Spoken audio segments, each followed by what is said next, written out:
Welcome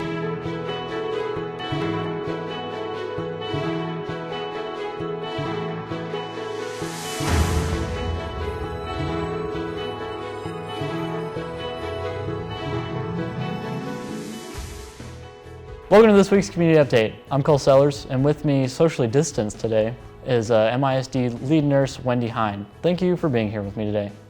Thanks, Cole. I'm glad to be here. I guess the big question we all have right now is, how are we doing infection-wise in the district? That's a great question. MISD is going to take on this COVID thing head on. Unfortunately, this last variant is highly contagious. It's airborne. We are doing everything we can to help with the mitigation process, and we're doing pretty similarly to other school districts in the area, as well as our county. We're really thankful for the collaboration that we have with our county officials and local physicians to kind of help us meet this COVID and face it and really tackle it, and we're going to get through it. And how does one differentiate COVID symptoms from allergies or the normal flu that tends to be common at this time of the year?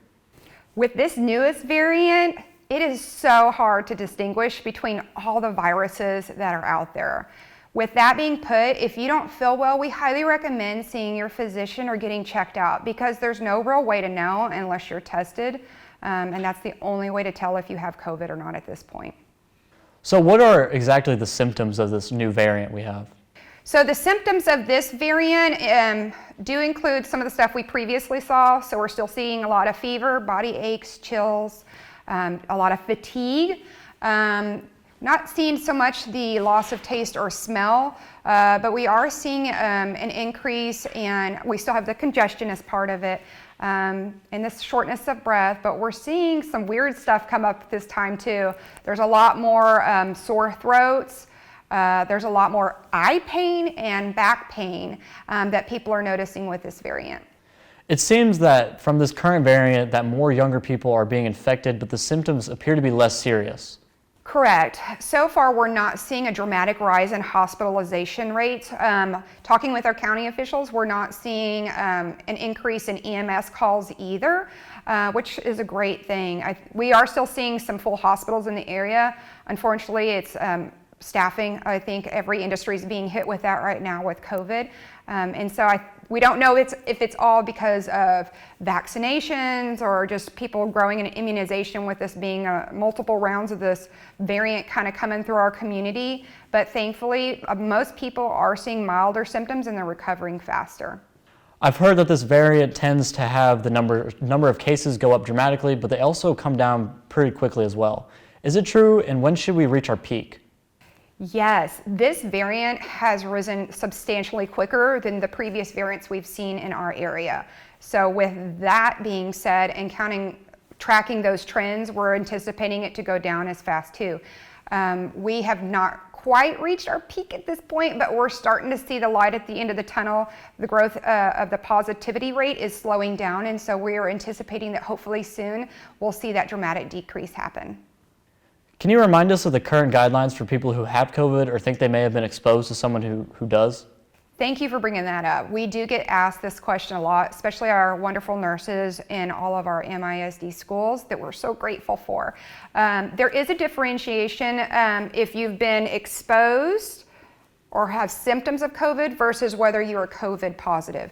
If you are COVID positive and you are a student, at this time it is still the mandate to stay home and isolate for 10 days of symptom onset, or from test date if you don't have any symptoms.